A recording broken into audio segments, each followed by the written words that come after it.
Good afternoon. আজকে আমি একটা বিউটি টিপস শেয়ার করব।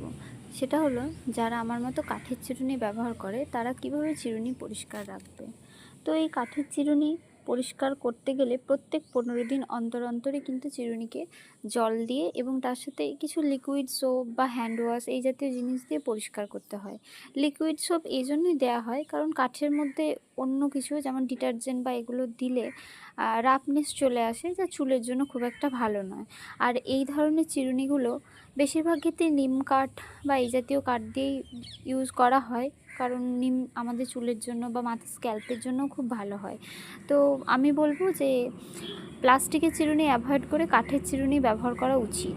তো এই যে আমি এইভাবে লিকুইড হ্যান্ড ওয়াশ দিয়ে চিরুনিটাকে খুব ভালোভাবে পরিষ্কার করে একটা কাপড়ের সাহায্যে জলটা ভালো করে মুছে নিচ্ছি, কারণ যদি চিরুনিতে একটু জল থাকে তাহলে কিন্তু পরবর্তীকালে সেই জল চিরুনিতে লেগে থাকবে এবং কাঠটা নষ্ট করে দিতে পারে। তো খুব ভালোভাবে খেয়াল রাখতে হবে যেন জল খুব ভালোভাবে পরিষ্কার হয়ে যায়। তো তারপর একটা নারকেল তেলের ব্যবহার করতে হবে এখানে।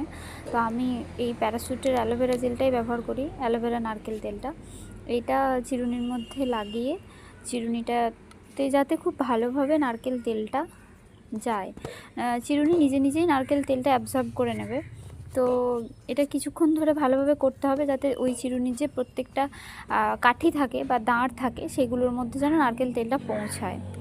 তো এরকম করে সুন্দরভাবে অয়েল পলিশ করার পর আমি রোদের মধ্যে একটা পেপারের উপর চিরুনিটাকে নামিয়ে রাখবো।